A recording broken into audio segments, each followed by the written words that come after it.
Hello everyone, welcome back to my channel. I am Shagun and this is the fourth part of chapter 12 Sound class 9th. इससे पहले वाले chapters 1 to 11 chapter मैंने अपने channel पे पूरे complete कराए हुए हैं लाइन बाय लाइन एक्सप्लेनेशन। और अगर आपको उन चैप्टर से रिलेटेड कुछ भी डाउट है तो आप कमेंट सेक्शन में लिख सकते हैं। Let's start the topic that is speed of sound in different medium. अब इसमें हम पढ़ेंगे कि जो साउंड है उसकी स्पीड क्या होती है डिफरेंट मीडियम में। जो साउंड है वो प्रोपेगेट करती है एक मीडियम से एक फाइनाइट स्पीड से, मतलब वो स्पीड हमें पता होती है। जो थंडर की जो साउंड होती है वो सुनाई देती है हमें little late then the flash of light is seen. जब जैसे कि आसमान में जब बिजली कड़कती है ना, बिजली कड़कने की आवाज़ हमें पहले लाइटनिंग दिखाई देती है, आसमान में सिर्फ लाइट दिखाई देती है, उससे थोड़ी सी देर बाद हमें वो आवाज़ सुनाई देती है बिजली कड़कने की। अब ऐसा क्यों होता है वो हम आगे देखते हैं।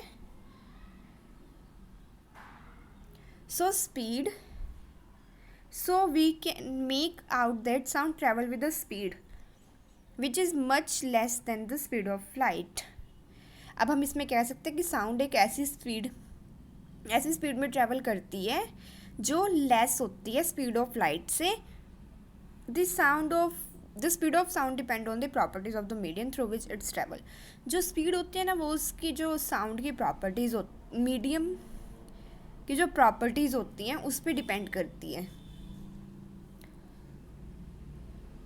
जो स्पीड होती है साउंड की वो डिपेंड करती है टेम्परेचर पे भी मीडियम के।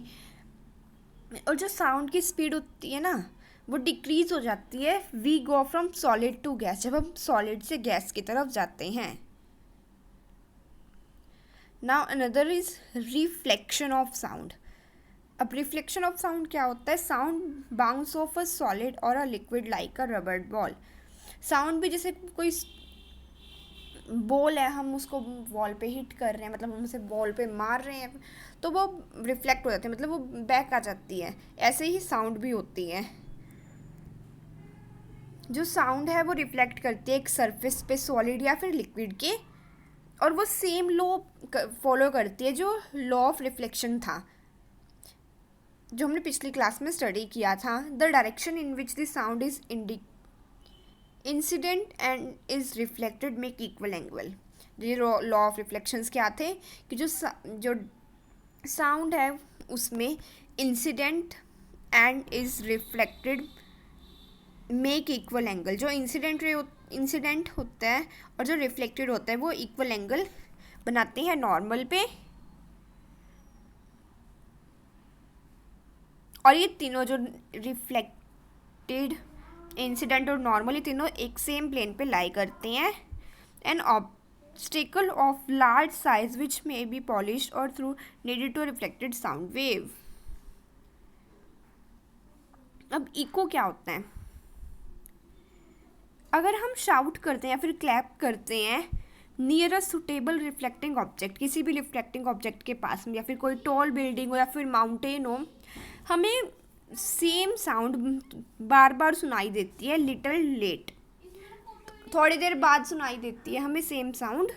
The sensation of sound persist in our brain of about 0.1 second. तो इसे ही हम इको बोलते हैं कि जो हमें साउंड है वो लिटिल थोड़ी देर बाद भी थोड़ी थोड़ी साउंड सुनाई देती है। जैसे कि एक बार हमने कुछ बोला तो वो हमें 2 या 3 बार उससे थोड़ी कम आवाज़ में सुनाई देगा, ये होती है echo. Now come to reverberation, a sound created in a big hall. अब किसी बिग हॉल में जो साउंड क्रिएट की गई है will persist by repeated reflection from the walls. वो परसिस्ट होती है कब? किससे? रिपीटेड रिफ्लेक्शन की वजह से वॉल पे, until it is reduced to a volume where it is no longer audible. The repeated reflection that result in this persistence of sound, जो repeated reflection है, जो result है in this persistence of sound का, उसे हम बोलते हैं reverberation in the auditorium और बिग हॉल्स होते हैं।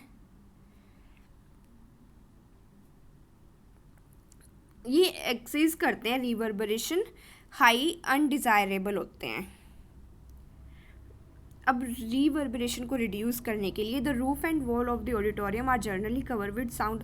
अब रिवर्बरेशन मतलब अब जो आवाज़ है वो बार सुनाई ज़्यादा ना सुनाई दे, मतलब बार बार ना सुनाई दे, उसमें वर्बरेशन ना हो, उसके लिए हम क्या करते हैं, हम साउंड ऑब्जर्वेंट मटेरियल यूज़ करते हैं, जैसे रफ प्लास्टर हो गया।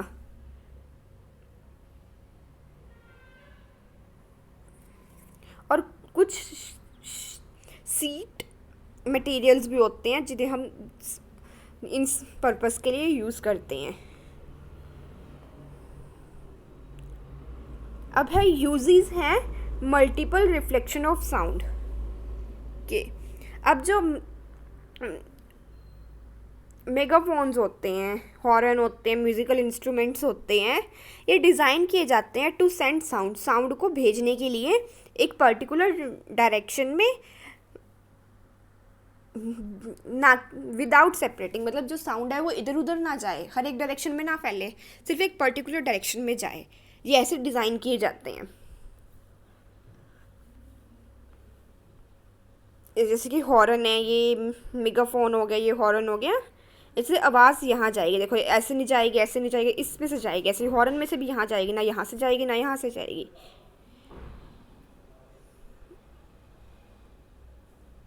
अब दूसरा होता है स्टेथोस्कोप।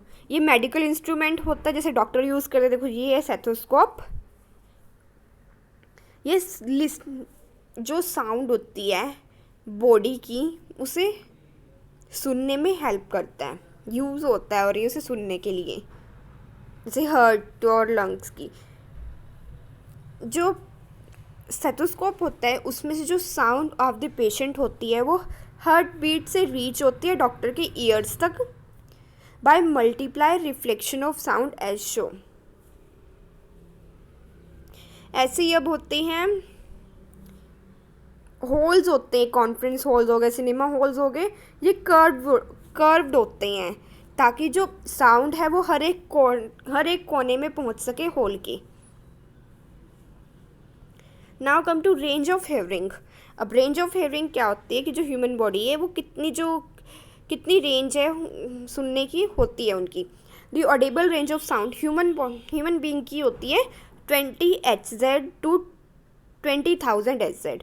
अब यहाँ पे Hz होता है 1 साइकिल पर सेकेंड। जो चिल्ड्रन होते हैं अंडर 5 ईयर्स और सम एनिमल्स, उनकी जैसे कि डॉग हो गया, तो उनकी होती है 25 kHz। अब जब ये 1 kHz होता है 1000 Hz के इक्वल।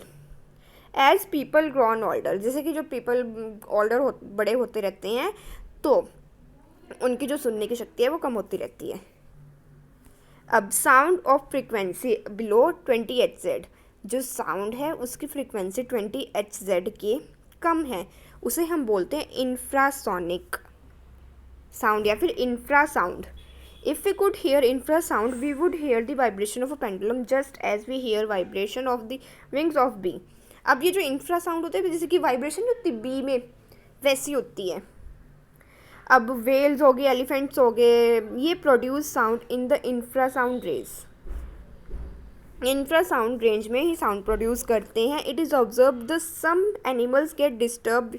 अब हमने देखा है कि जो कुछ एनिमल्स होते हैं वो डिस्टर्ब हो जाते हैं अर्थक्वेक आने से पहले ही।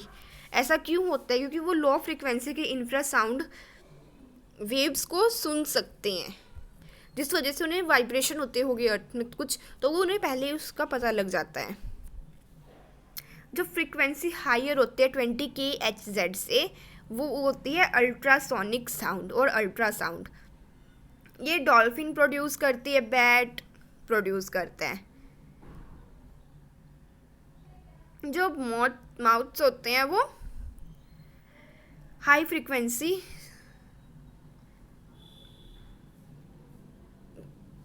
squat of the bat are known when a bat is flying nearly and are able to escape capture. Rats are also play game by producing ultrasound. जो rats है वो भी गेम प्ले करते हैं अल्ट्रासाउंड प्रोड्यूस करके.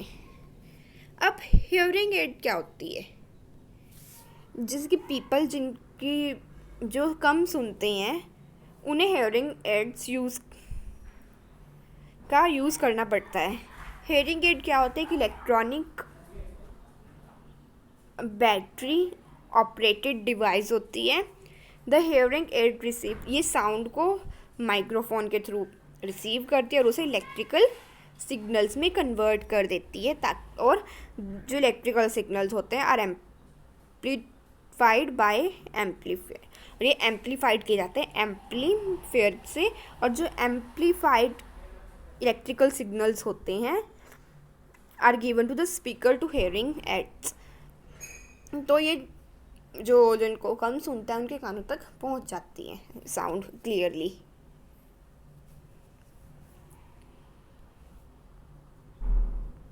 सो बाकी के जो टॉपिक रह गए हैं वो हम नेक्स्ट वीडियो में कंप्लीट कर लेंगे. Thank you. और अगर आपको इससे रिलेटेड कोई भी डाउट है तो आप कमेंट सेक्शन में पूछ सकते हो. Thank you.